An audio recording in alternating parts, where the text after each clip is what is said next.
on va bientôt commencer. S'il vous plaît, approchez-vous, mesdames et messieurs. Après Patrick Bauer, le grand Manitou de ce marathon des sables, c'est à mon tour de vous souhaiter la bienvenue dans ce format hors série de courses épiques consacré à cette mythique course qu'est le marathon des sables. On est aujourd'hui le samedi 26 mars, c'est la deuxième journée et je vais commencer par vous raconter comment tout ça a commencé par des petits plaisirs qui se font bien plus rares sur le marathon des sables.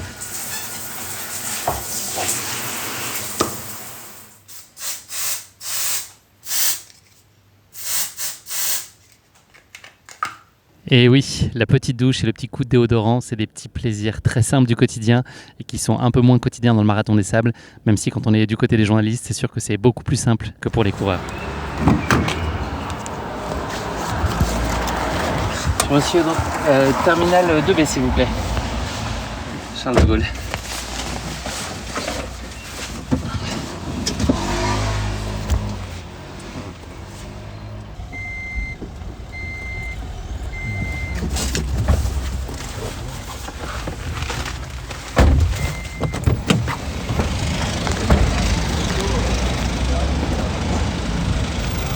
Merci monsieur. Bonne journée. Merci.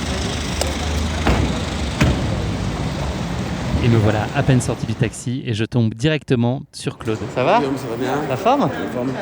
Pas trop dur le réveil ? Bah, écoute, un peu, hein. Ouais ? C'est comme ça, hein. C'est pour la bonne Moi, cause. Je suis malade, donc les réveils, c'est un peu tout n'importe quoi. Ok, t'as fait tes adieux ? Bon, hier, ouais. Ok. Ça va ? Ouais, bah, j'ai bouclé ma valise à 1h du mat là. Ouais. L'enfer, j'ai pas réussi à m'y mettre plus tôt. Ça prend 10 plombs, t'es sûr que tu oublies la moitié des trucs ? Ça, c'est sûr. Et encore, tu sais, tu cours 7 jours, moi je fais une journée de course, tu vois, c'est... Moi, c'est peinard. Moi je fais juste la première, ouais. Donc, tu vois, c'est peinard. Je pense qu'on n'est pas loin du but là. Ouais, le petit doigt me dit qu'on est bien au bon endroit. Avant de retrouver quelques minutes plus tard Frédéric et Cécile qui faisaient patiemment la queue dans la ligne d'attente pour enregistrer leur réplique. Ah, salut Guillaume. Ça va ? Ça va et Content toi de vous rencontrer. Bah ouais, nous aussi. Vous êtes prêts ? Oui. Oui, non Ouais. forcément, mais oui quoi. D'accord. Maintenant on est là pour y aller. Ouais ? Ouais. Bien dormi ? Ça ressemble à quoi la dernière nuit là ? On est dormi 4 On est heures. arrivé à 23h dans notre hôtel et puis voilà, on s'est levé à 5 quoi. Ok, vous avez fait les bagages quand ? Il y a 2 jours ? Oui, on les a fait mercredi soir. Et... À l'arrache ou c'était bien calé Non, ça va, on a terminé, ça va. Ok. Bon, on ne sait pas comment tout faire tenir dans notre sac. Ouais. Il faut que je réfléchisse que moi la gamelle de Cécile n'est pas dans son sac. D'accord. Donc je sais que son sac de couchage rentre, même si on l'a mis là, mais on a pris le pari que nos valises arrivaient au Maroc. Ouais, on a une escale, j'ai même pas suivi ou pas. Ah non, je pense pas, non. Non, c'est direct, hein. Ouais, bon, ça devrait arriver, non ? Non, je suis même sûr que non, c'est direct. Donc oui, ça va, oui, c'est oui. arrivé une fois à un mec en 30 ans, ça va, on va pas faire partie. Ouais, bah Elodie avait dit l'autre jour que c'est quand même mieux d'avoir ses affaires pour le premier jour au cas où, mais on moi a la bouffe, ouais, voilà, mais bon. ça passera. Op dit moment alle devices met een antenna must be set in airplane mode. Device under Please inform the cabin crew. Nous voilà tous désormais à bord pour 3 heures de vol, direction Erachidia, où nous attend Patrick Bauer à l'arrivée avec son petit message de bienvenue qui fait vraiment chaud au cœur et qui vous met tout de suite dans le bain. Bonjour Patrick. Ça va ? Bah ouais, En pleine forme ? Bah ouais. Eh ben, bienvenue au Maroc et bienvenue à cette 36e édition. Ça va être un Et il y a grand un petit thé à la menthe, l'accueil marocain qui t'attend avec tes petits gâteaux là avant de Parfait. prendre le bus. Et on se voit au bivouac au briefing. Avec plaisir, Ça merci. marche ? Ouais. À tout à l'heure. Merci pour Merci l'accueil. à toi, c'est Ciao. gentil. Une fois sorti de l'aéroport, tout le monde monte dans un bus pour 2 heures de route pour aller en direction du premier bivouac. Ce moment, il est aussi très important parce que c'est le moment auquel est remis le roadbook qui permet d'en savoir un peu plus sur le parcours puisqu'il est tenu secret jusqu'à l'avant-veille du départ de la course. C'est un faux roadbook. Merci. On va suivre tout ça. Le numéro de ça, c'est 204. C'est 204. Donc ça c'est le parcours, c'est ça ? C'est ça, toutes les infos, les timings, les briefings qu'on va avoir. D'accord. T'as tout ça là-dedans avec les détails par étape. C'est quoi votre nom Ça commence par quoi, t'as regardé ? Tu sais si ça commence par de la dune ? Ok. Oh là là. Et ensuite, c'est le premier vrai grand moment d'émotion, c'est l'arrivée sur le bivouac, enfin. Je vous avoue que je m'attendais à quelque chose de très grand. J'ai découvert un bivouac absolument immense. Il y a un nombre incalculable de tentes, donc il y a un peu plus de 1000 coureurs cette année, initialement. Il y en a malheureusement 50 qui ont attrapé le Covid, donc qui n'ont pas pu se présenter. Il y en a peut-être encore quelques-uns qui ne passeront pas le contrôle technique et qui ne pourront pas prendre le départ de la course. Mais voilà, il y a un peu plus de 950 coureurs sur la course qui sont répartis sur un village qui leur est dédié. Et puis il y a la partie plus presse et production, qui est un village complètement à l'écart. Donc c'est à quelques dizaines de mètres, donc on peut circuler facilement de l'un à l'autre. Le village presse est évidemment beaucoup plus réduit. Les tentes sont regroupées par nationalité, donc il y a des zones selon le pays de provenance des coureurs, ce qui, j'imagine, permet de créer des liens entre eux. Ils dorment à 8 par tente. J'étais assez surpris de la taille de la tente, c'est vraiment pas immense. Et ils dorment à même le sol, a priori, pour ceux qui n'ont pas souhaité alourdir leur sac et emmener des matelas. Ils sont directement posés sur un tapis très fin à même le sable. Et pour les autres, on peut voir des matelas pneumatiques pour certains, pour les plus prévoyants ou les plus douillets, je sais pas. Ce qui est sûr, c'est qu'ils n'ont pas énormément de place dans cette tente. C'est des grandes tentes noires et il y en a des centaines. Niveau température, je ne vais pas vous surprendre, il fait globalement chaud, mais avec le vent, finalement, c'est relativement acceptable. C'est peut-être un peu traître, je pense, pour les coups de soleil, donc ça va être un gros point de vigilance pour tout le monde sur les prochains jours. Mais la température doit être de l'ordre de 25 degrés à peu près, donc c'est tout à fait jouable. Et ensuite, c'est le début de la soirée, là, les températures descendent très très vite.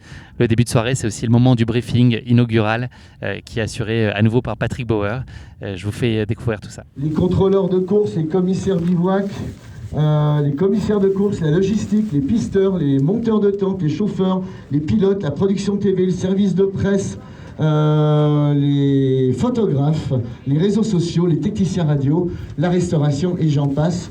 Donc vraiment c'est une grosse caravane, donc je les remercie de leur bel enthousiasme et sachez bien que toutes les équipes, tous les départements vont donner le meilleur d'eux-mêmes pour être à la hauteur de vos attentes. Merci pour eux, vraiment.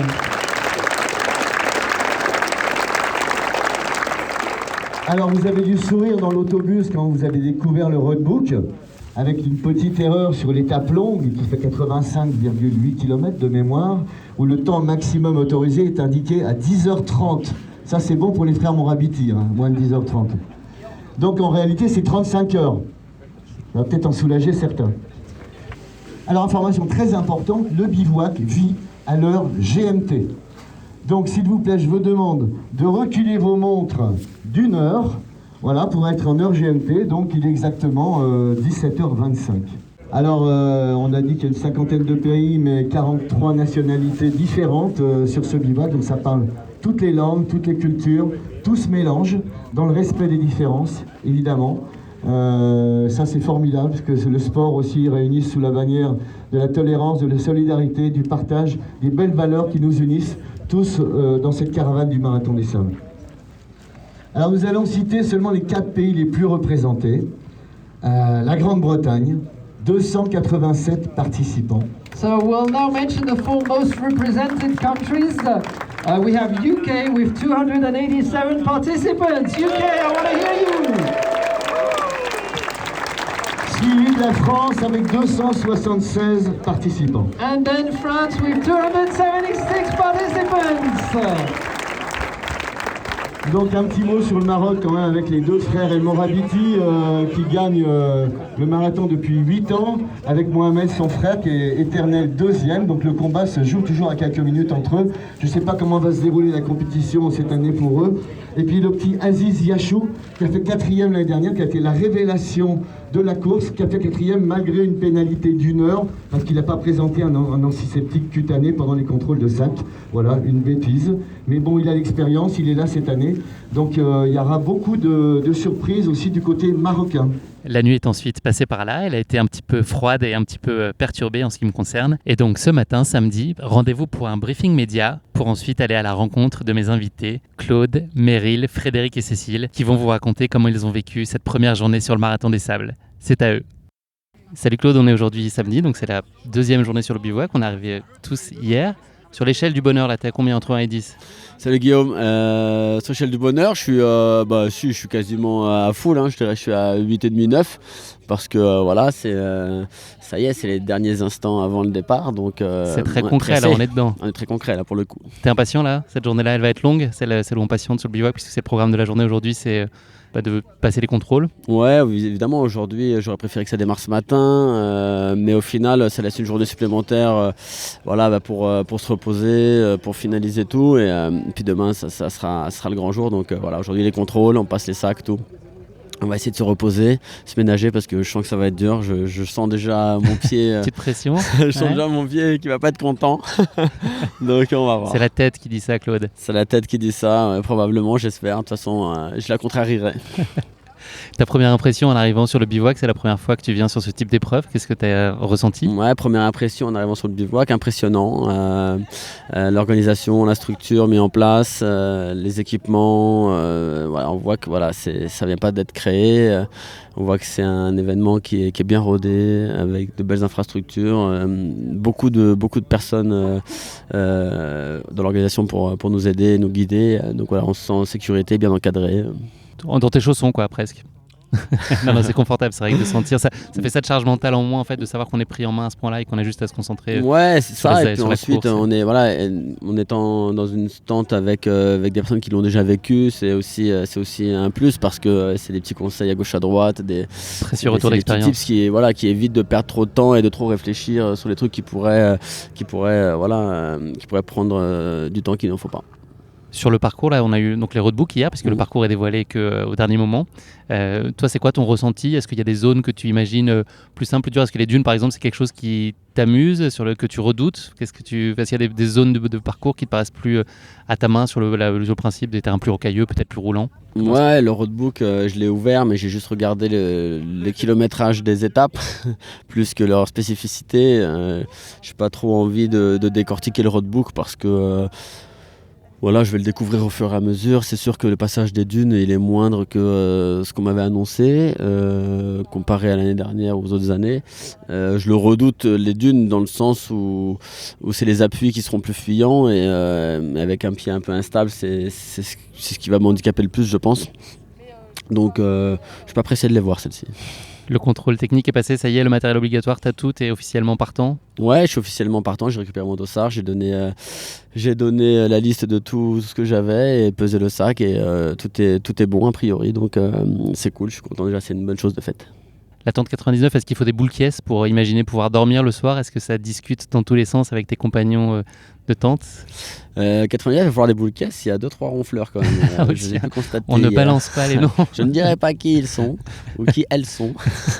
Mais non, mais après, j'étais plus dérangé quand même par le vent et la fraîcheur de la nuit dernière que par les ronflements de mes Surpris par la fraîcheur ? Ouais, surpris par la fraîcheur réellement parce que ça soufflait quand même pas mal. Et c'est vraiment contrastant entre la journée où il fait chaud et la nuit où vraiment là... On m'a dit que ça allait se calmer le vent, donc on verra. Mais pour le coup, j'ai rajouté des petites choses que j'avais pas prévu de prendre avec moi et qui ont alourdi un peu le sac, mais c'est gage de confort et je pense que c'est important. Est-ce que tu as un peu réfléchi à ta stratégie de course, si on peut dire ça, mais en tout cas l'idée sur la première étape par exemple, est-ce que c'est d'y aller très progressivement, donc c'est l'étape qui démarre demain, est-ce que c'est d'y aller vraiment plus dans une logique de découverte et sur cette première étape pas trop se griller et y aller tranquillement, ou est-ce que tu as déjà envie d'appuyer un peu sur le champignon à la hauteur de ce que ton corps te permettra de faire ? Non, réellement la stratégie de course là, elle est vraiment d'y aller vraiment tranquille sur la première étape. J'ai dit je suis pas dans les meilleures conditions physiques, donc je peux pas m'envoyer au charbon sur la première. Je vais y aller vraiment doucement, je vais être à l'écoute de mes sensations et je verrai. Après, je vais alterner les marches et courses, je pense, pour soulager au maximum mon pied. Et puis après, je verrai en fonction du terrain, mais tranquille. Franchement, la première, tranquille, je me mets pas trop de pression sur ça. Je vais essayer d'être pas trop lent, mais surtout d'être pas trop rapide. Pas trop taper dans les réserves d'entrée. Exactement. Qu'est-ce qu'on peut te souhaiter sur cette course ? Souhaitez-moi de pouvoir rallier l'arrivée en moindre mal, avec un moindre mal. Dernière question, c'est quoi la toute prochaine chose que tu vas faire là ? Il est 11h30 du matin, on vient de faire la petite conférence briefing média. C'est quoi la suite de la journée de Claude là ? La suite de la journée pour moi, ça va être là bientôt, ça va être l'heure du repas. Et après repos sous la tente, sieste, je vais essayer de me reposer au maximum. Rester un peu à l'ombre parce qu'au soleil il tape et avec le vent on s'en aperçoit pas trop, mais ça quand même, il faut se mettre à l'abri et se préserver. Parfait. Bonne récup, bonne préparation en tout cas pour être en pleine forme demain. Merci Guillaume, et puis demain tu seras avec nous parce que tu fais la première étape. Donc écoute, je suis très content et je verrai, peut-être que je resterai pas très loin de toi. Génial, avec plaisir. Merci d'être là, merci Guillaume. Claude, avec plaisir. À plus. Salut Meryl, je suis très heureux de te retrouver ici. La dernière fois qu'on s'est vu c'était en plein Paris. Bonjour Guillaume. C'est une toute autre histoire là aujourd'hui. Ah oui, ça y est, là on est rentré dans le vif du sujet. Enfin, pas encore tout à fait, mais... On est dans l'antichambre. On est dans l'antichambre, ouais. Une période un peu particulière où voilà, on se regarde un peu les uns les autres. On a beaucoup d'attentes là sur les dernières étapes de contrôle technique. Et puis voilà. Contrôle technique que tu as passé ce matin. J'ai passé ce matin. Tout va bien. Oui, tout va bien. Tu avais 14 001 calories. Non, j'en avais un petit peu plus. J'ai pris un peu plus parce qu'en fait, en regardant le roadbook dans le bus tout à l'heure, enfin hier, on a vu l'étape longue quand même qui faisait 90 km, qui ressemble à une étape qu'on a faite en 2018. Et qui est quand même très très longue, assez rude sur le premier tiers. Et donc j'ai rajouté quelques calories dans mon ravitaillement pour être sûr d'aller au bout et de pas trop souffrir, parce que même s'il y a une journée de repos derrière, il y a encore un marathon et faut garder encore un peu d'énergie. C'est pas fini. Non. Qu'est-ce qui t'a inspiré ce parcours justement que tu as découvert hier? C'est toujours dévoilé la veille de la course, enfin l'avant-veille même de la première étape. Oui, ben voilà, c'est dès que tu l'as en main, quand t'es dans le bus, voilà, tu te jettes dessus. C'est comme au bac, quel sujet tu vas avoir? Quel sujet tu vas avoir? Tu regardes un peu tous les sujets, tu survoles, puis après tu là t'avais révisé, c'est bon, c'est les sujets que t'avais révisé, que tu as eu. Bon, après sur les distances d'étapes, on est à peu près tout le temps dans les mêmes proportions. Maintenant, c'est bien de voir d'où on part, où on va. Est-ce que dans le sens du vent dominant, est-ce qu'on va avoir beaucoup de relief, beaucoup de sable. Là, cette année, j'ai l'impression qu'il y en a un peu moins que l'année dernière, puisque l'Archebi là qu'on passe d'habitude sur une étape, là on le longe on le traverse le dernier jour en fait sur l'étape Solidarité. Mais bon, il y aura quand même du sable un peu tout le long pour ponctuer les étapes. Est-ce qu'il y a encore des choses qui te surprennent quand tu arrives ici, ou est-ce que tu es vraiment en automatique, tu as tous tes repères, ou il y a toujours des choses un peu différentes? Il y a quelques petites choses qui changent, mais globalement, je sais où je suis, je sais exactement comment ça se passe. Voilà, puis côté orga, on me connaît un peu. Les yeux fermés, on est bien entouré, bien encadré. Voilà, exactement, on est en sécurité ici sur le bivouac. Ta préparation s'est bien bouclée sur les quelques jours depuis qu'on s'est parlé, tout a bien été? Oui, tout s'est bien déroulé sur la fin. On a eu du mauvais temps dans la région, donc ça tombait bien puisque c'était la période de relâche. Et puis voilà, après une grosse semaine de stress par rapport au Covid, hein, parce que cette année il y en a quand même quelques-uns. T'as vu personne pendant 7 jours? Bon, pas vraiment, mais voilà, au boulot j'étais un peu le seul à porter le masque, quoi. On me regardait un peu bizarrement, mais il n'a pas regardé l'actualité, c'est plus obligatoire, mais si, moi je le garde jusqu'à ce que j'ai passé mon test. Ça peut pas arriver maintenant. Ouais. Et je sais qu'il y en a qui sont restés à l'aéroport justement, et voilà, c'est un peu triste pour eux. Il y a une cinquantaine de personnes qui n'ont pas pu rejoindre le départ là, sur 1000, c'est quand même pas neutre. Est-ce que tu peux nous parler de cette journée qui est un peu particulière aujourd'hui? C'est la journée du samedi, donc il y a le contrôle technique. Comment est-ce que tu vis toi ces moments d'avant-course où on touche du doigt mais on n'y est pas encore? Est-ce que tu arrives à être très serein?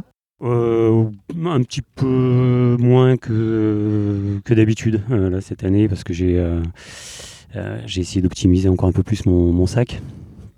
Et donc voilà, on contrôle, recontrôle, on défait le sac pour être sûr de rien oublier, d'avoir bien les calories pour passer le contrôle, et puis surtout pour passer la course, hein, c'est le plus important.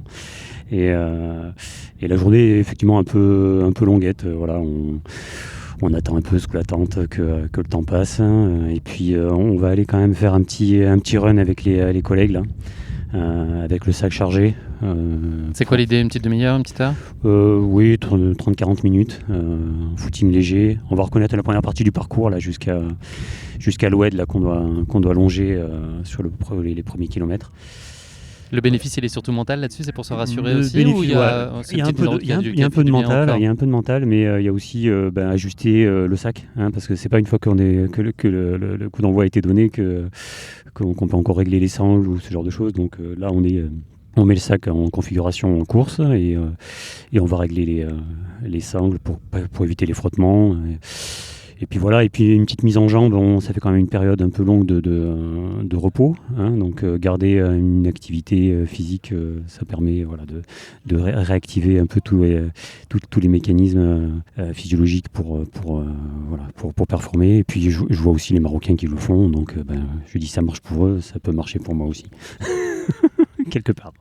Demain dimanche, c'est la première étape, c'est 30 km. Est-ce que ça se gère différemment d'une autre étape ? Est-ce qu'elle est un petit peu différente en gestion ? Elle est un peu différente. Alors, la particularité de cette étape, là, surtout que en reconnaissant le parcours, on voit qu'il est assez roulant.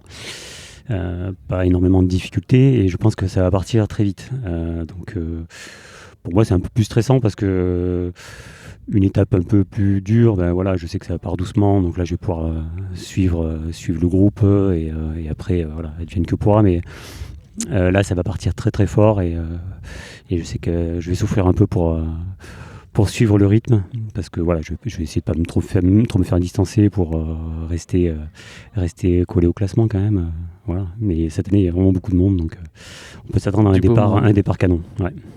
Est-ce qu'il y a une forme de pression pour toi supplémentaire d'être attendu évidemment de par tes remarquables performances ? Est-ce que c'est quelque chose qui glisse sur toi, ou est-ce que c'est quand même un paramètre que tu as en compte et qui... C'est un paramètre que je prends en compte parce que je suis quand même, même si quand je suis parti, ma famille m'a rassuré, Meryl, t'as plus rien à prouver, c'est bon, t'as fait 2 fois 3e sur cette course, c'est pas la peine d'aller prendre des risques. Donc promis, je prends pas de risques, mais t'as envie de bien figurer. J'ai envie de et puis même les gens sur le bivouac, là, ils me disent allez Meryl, cette année c'est pour toi la 2e place. Non, non, déjà si j'arrive à accrocher le top 5, déjà je serai heureux.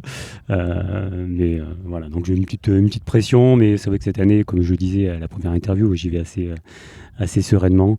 Je vais un peu observer, voir comment ça démarre, là, qui prend les commandes, qui est devant, et on essaiera de s'adapter à la configuration de course. Dernière petite question, quelle est la toute prochaine chose que tu vas faire là ? On coupe le micro, qu'est-ce que tu fais ?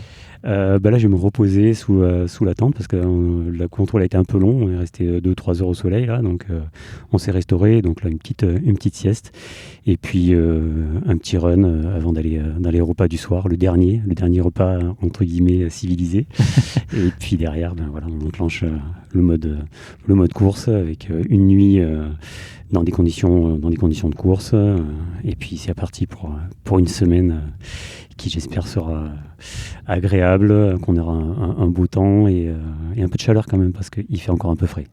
On est très heureux de la vivre avec toi en tout cas Meryl, on te souhaite beaucoup de courage et puis tout merci, le bonheur et tout Guillaume. ce que tu pourrais souhaiter pour cette course. Salut Meryl, à demain pour la suite. Ciao. Bonjour Frédéric, Cécile, je suis ravi de vous retrouver. Ça y est, on est sur le bivouac. Bonjour Guillaume. Bonjour Guillaume. Tout va bien ? Le bivouac. Ah ouais, tout va hyper bien. Toi aussi Cécile ? Oui, on est trop content d'être ici. Sur l'échelle du bonheur, je pose la question de 1 à 10, là vous êtes à combien ? À 20. 20. Même plus. Pas mieux. Ouais, je partage. Ouais. Et l'échelle de la petite pointe de stress, vous êtes à combien ? On est à 3-4. On a un petit peu peur, notamment pour moi, pour le poids du sac.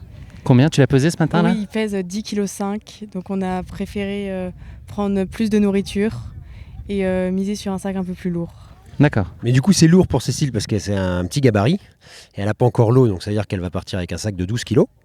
Et donc il va falloir que je veille sur elle parce qu'on va surveiller, voir si ça passe pour cette première étape, si elle souffre pas trop des épaules et en fonction de ce qu'on a mangé de ce qu'on va manger demain et de la souffrance que va entraîner le poids de ce sac, on va adapter ça demain soir. Mais ça serait bien que ça lui gâche pas les 30 premiers kilomètres.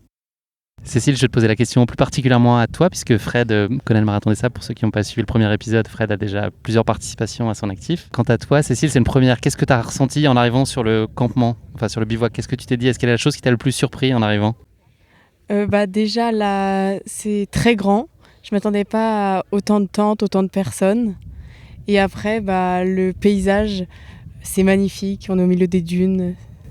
Alors des dunes non, mais des déserts. Là on n'est pas dans un coin de dunes. Ouais. Oui. La première nuit, comment ça s'est passé ? Cette première nuit, là, même chose pour toi Cécile qui connaissait pas franchement ce principe, à moins que tu aies fait du camping à droite à gauche un peu, mais là c'est forcément un peu différent avec les écarts de température qu'il peut y avoir ici. Comment est-ce que tu as vécu ce moment ? Ça a été un petit peu froid, mais on va s'habituer au fil des jours. Elle est sympa parce qu'en fait on a passé une très mauvaise nuit. Mais selon la police et selon leurs organisateurs de version. Non, ça a été parce qu'en fait on sait un peu à quoi s'attendre et comme Cécile l'a dit, elle a l'habitude de dormir sous la tente, donc c'est pas un chamboulement pour elle de se retrouver dans un sac de couchage. Mais c'est vrai qu'on n'a pas bien dormi parce qu'il a pas fait très chaud. Non, et parce qu'on a des petits tapis de sol où on sent tous les cailloux. Ouais, je suis pas sûr qu'on ait fait le bon choix du tapis de sol en effet. Demain, c'est donc la première étape qui dure une 30aine de kilomètres. Vous avez découvert le parcours hier dans le roadbook. C'est quoi ces premières impressions, le moment où ça devient concret? Là, il y a un peu le plan kilomètre après kilomètre, des dessins qui illustrent les passages dans les dunes, dans les zones plus rocailleuses. Ça devient très concret. Est-ce que c'est intimidant? Est-ce que c'est au contraire, on n'a qu'une envie, c'est de chausser les baskets et d'y être? C'est excitant, on a hâte de découvrir les paysages, de partir. On a hâte d'être demain matin pour enfiler nos chaussures, mettre nos sacs et partir. Ouais, tu vois là, depuis le bivouac, tu vois le désert tout autour. C'est une espèce ce sont des grands espaces qui te tendent les bras. Donc on a juste qu'une envie, c'est vrai, c'est de se jeter dedans. Ça fait 6 mois qu'on se prépare pour ça. Et comme tu disais, il y a un peu cette appréhension de savoir dans quel état on va arriver à la fin de la première étape. Mais c'est vrai que partager ensemble les déserts, les dunes, puisqu'elles ne sont pas autour du bivouac, mais évidemment, on va les voir. Partager ces reliefs, cette nature extraordinaire ensemble dans l'effort, on a vraiment hâte. Ouais. Aujourd'hui, c'est une journée un peu particulière parce que c'est une journée de transition, on va dire. On est tous arrivés hier et aujourd'hui, c'est la partie donc de passage de contrôle technique et puis un peu d'observation, de calage. Justement, vous parliez d'impatience. Est-ce que là, c'est vraiment ça que vous ressentez aujourd'hui ou ça vous va bien finalement de vous dire que vous avez un peu de temps encore pour vous mettre dans le contexte et puis petit à petit préparer bien les affaires pour demain matin sereinement? Là, tout est prêt. On a passé la vérification ce matin. On nous a tout donné. Du coup, là, nos sacs sont... On part maintenant, alors on y va? On y va. S'il fallait, on le ferait bien. Chaud, ouais. Ouais, là, on est dans l'attente, tu vois. Ouais. Mais c'est dans les deux sens du terme, d'ailleurs, dans l'attente. Oui, c'est vrai, exactement. Donc, c'est très bien d'être dans l'attente parce que ça permet de profiter des personnes qui sont avec nous dans cette tente. Nous, on ne les connaissait pas. Donc, on fait connaissance de François, de Mathieu, de Rachida, de Samy. Il n'y a pas de Mathieu, c'est François. Si, il y a un Mathieu. Il y a François. Il y en a un Mathieu. des deux qui bluffe. Alors, je te laisse faire le point sur la tente, mais il y a Mathieu, 22 ans, étudiant en STAPS. Il y a François, qui a 40-45 ans, qui vient du Jura. J'ai raison ou pas? Oui. T'as pas toujours raison? Est-ce que non, c'est le moment de le dire. À peu près 90% du temps. C'est pas mal. C'est vrai qu'elle a souvent raison en plus. Donc on fait connaissance de ces personnes qu'on connaissait pas hier. C'est assez marrant parce qu'on se retrouve avec des profils très différents. T'as ceux qui sont plus bavards que les autres, plus discrets, plus râleurs, machin. Et ceux qui ronflent et ceux qui ronflent pas. Oui, alors on est épargné, je crois. On a un gros ronfleur dans une tente à côté. Le mec est un champion. On ne sait pas qui c'est. Il vise le podium. On ne sait pas qui c'est, mais je pense que quand tu es dans sa tente, tu subis vraiment. mais nous, on a une tente très sympa, vraiment. C'est quoi l'idée demain pour cette première étape, l'approche que vous avez envie d'adopter? C'est partir à pas très mesurés? C'est globalement ça la tendance sur toutes les étapes? Est-ce qu'il y a des choses qui vont être différentes sur cette première? Est-ce que ça va être encore plus exploratoire et tempéré comme approche? Demain, ça va surtout être l'épreuve test où on va gérer le sac à dos, la chaleur et tout ça. Et après, on compte plutôt partir lentement, se préserver et voir un peu le rythme qu'on peut adopter. Vous avez une idée sur alternance course-marche, comment ça va se passer? On va être en marche à 98% du temps. Hein. Okay. Ça dépend un peu des reliefs, parce qu'on s'est entraîné en rando-course, mais on n'avait pas des sacs aussi lourds. Donc je sais que Cécile est très capable de casser le rythme et d'accélérer un peu en descente s'il le faut. Maintenant, c'est vrai que l'étape de demain, c'est le baptême du feu, tu vois. Pour Cécile qui n'a jamais fait marathon des sables et pour moi qui le fait pour la première fois à 2. Donc le but c'est quand même d'arriver dans le meilleur état possible sur le bivouac de la fin de cette première étape. Et donc je pense on va marcher quasiment, je pense qu'on va marcher. Et si on voit qu'on est bien, qu'on peut forcer un peu, courir, on courra. Mais l'idée c'est d'arriver au bout. Je vous propose qu'on en reparle demain pour voir si le plan s'est déroulé sans accroc et comme prévu. Je suis sûr que oui, ça ne sera que des bonnes surprises, j'en suis sûr. Et puis j'ai hâte de recueillir vos premières impressions, surtout toi Cécile, sur cette grande première, la première de la première session de Marathon des Sables pour toi. Bravo. Merci beaucoup. Merci Guillaume, à demain. Ah, une dernière question, qu'est-ce que vous allez faire là tout de suite maintenant? Il est 14h. Attendre. C'est un temps long, pas forcément au sens négatif du terme, mais c'est un temps d'attente. Donc c'est un temps de discussion, un temps où on se pose, où on a le temps de cogiter un peu sur le poids du sac, comme disait Cécile, parce qu'elle est un petit peu inquiète du poids de son sac. On peut aussi découvrir les personnes dans notre tente. Ouais, Mathieu par exemple. Et Mathieu par exemple, exactement. Et ce matin, tu vois, on a été faire une petite promenade et on est monté sur. Alors tes auditeurs vont pas le voir puisqu'on parle de podcast, mais on a été sur le sommet là-haut là. On était tous les deux là-haut. Joli. On s'est pris une belle photo tous les deux là, c'était superbe. T'as une belle vue du bivouac et on a réalisé. C'est le genre d'endroit où tu réalises dans quoi tu vas te lancer, tu vois. Une centaine de mètres de D+, ça quand même au réveil. peu près. Je sais pas trop, il y a une bonne petite grimpette, il faisait encore pas trop chaud, on n'avait pas les sacs, c'était hyper sympa, on a juste pris une bouteille d'eau, tu vois. Ça donne envie, j'y vais. Mais vas-y, fonce. À demain, bonne nuit surtout. Merci Guillaume. Reposez-vous bien. Merci, bonne nuit. J'ai bien en tête de vous réserver régulièrement des petites surprises au gré des rencontres que je vais pouvoir faire sur le bivouac. En l'occurrence, Alix Noblat, ancienne participante de Koh-Lanta et compagne de Mathieu Blanchard, avec qui j'ai eu l'occasion d'échanger quelques mots ce matin. Salut Guillaume. Bienvenue sur cette nouvelle édition de Marathon des Sables. C'est ta deuxième édition consécutive, 6 mois plus tard. Tu avais quitté la dernière fois le Marathon des Sables sur un petit goût amer, puisque tu avais dû abandonner comme à peu près la moitié du peloton. Tu es dans des bonnes dispositions là aujourd'hui ? Écoute, j'ai mis toutes les chances de mon côté pour aller chercher cette médaille de finisher. C'est vrai que sur la dernière édition, je me suis pas économisée, système immunitaire à plat, j'ai chopé le virus, ça n'a vraiment pas été fun, quoi. Et puis là, non, je suis bien entourée. La dynamique sur le camp est vraiment bonne. Et puis, bien préparée aussi en amont. Exactement, bien préparée en amont. J'ai fait une saison au Canada où j'ai pu vraiment bosser mes lacunes sur le plat, ma propre réception dans la neige, qui s'identifie un peu au sable au final. Donc non, tous les feux verts sont là, quoi. Qu'est-ce que tu penses du parcours ? Tu l'as regardé un peu, tu as étudié ? Ça te parle ou Écoute, déjà j'ai pas vu les dunes de Merzouga, donc je suis plutôt rassurée parce que ça a été vraiment gravé dans ma mémoire. Mais non, j'aime le parcours, j'aime les quelques ascensions qu'on va faire, donc je trouve qu'il est varié. Apparemment, il a déjà été vu ce parcours les années précédentes, peut-être en 2018, un truc comme ça. Donc non, pour l'instant il me parle, donc j'espère qu'il va me parler jusqu'à la fin. C'est quoi l'idée ? C'est de partir plutôt tranquillement ? Comment est-ce que tu vas gérer ta course ? Tu as déjà une petite stratégie en tête ? Ouais, j'ai... que tu peux dévoiler à la concurrence. Exactement. J'ai Mathieu Blanchard qui m'a bien coaché à ce sujet. Et mon coach personnel aussi, Sébastien Cornette, qui, voilà, sur les conseils de tout le monde, c'est vraiment mollo sur les premières étapes pour être en forme sur la longue. Il faut vraiment pas que je me crame parce que c'est vrai que j'ai tendance à me laisser emporter par l'ambiance, par la ferveur de tout ça. Et puis en fait, non, il faut vraiment que je reste cool, quitte à plus marcher, vraiment à me forcer à marcher. Et puis voilà, quoi, tout simplement. Tu as changé des petites choses dans l'alimentation, dans ta phase de course ? Oui, je suis passée sur une alimentation liquide. J'ai une poudre que je mélange à l'eau. À l'intérieur, il y a tout ce qu'il me faut, les protéines, les glucides, les électrolytes, qui a été confectionné par NAC. Et puis je pense que ça fera l'affaire. J'ai un sac ultra light parce que c'est vrai que j'ai une carcasse à porter quand même. Mais ouais, j'ai pris des petits plaisirs, des petites... 6,5 kg, tu m'as dit, t'es au minimum, c'est ça, quasiment ? Ouais, sur le sac. Minimaliste. J'étais vraiment minimum de chez minimum, mais c'est passé. Et, ouais, 6,5 kg tout juste. Et puis pourtant, je me suis permise du confort parce que la nuit, je t'avoue que là, la première nuit a été fraîche. Sur le dernier Marathon des Sables, on pouvait dormir vraiment en sous-vêtements duvet, et puis là, ça n'a pas été possible. Là, c'est petite doudoune obligatoire, donc non, c'est sac light. Voilà, c'est sac light, mais confort quand même. Qu'est-ce qu'on peut te souhaiter ? D'être finisher, tout simplement. Et on souhaite ça, Alix, on va suivre ça avec beaucoup d'attention. Merci Amuse-toi beaucoup. bien, bye bye. Merci. Et voilà, c'en est fini de ce premier épisode hors série de course épique consacré au Marathon des Sables. J'espère qu'il vous a plu. Si vous voulez connaître l'envers du décor, là je suis actuellement sur un tabouret en plastique, vaguement à l'ombre derrière un petit arbre, un petit arbuste, perdu au milieu de nulle part, assis sur un tabouret avec mon ordinateur sur les genoux et un micro à la main.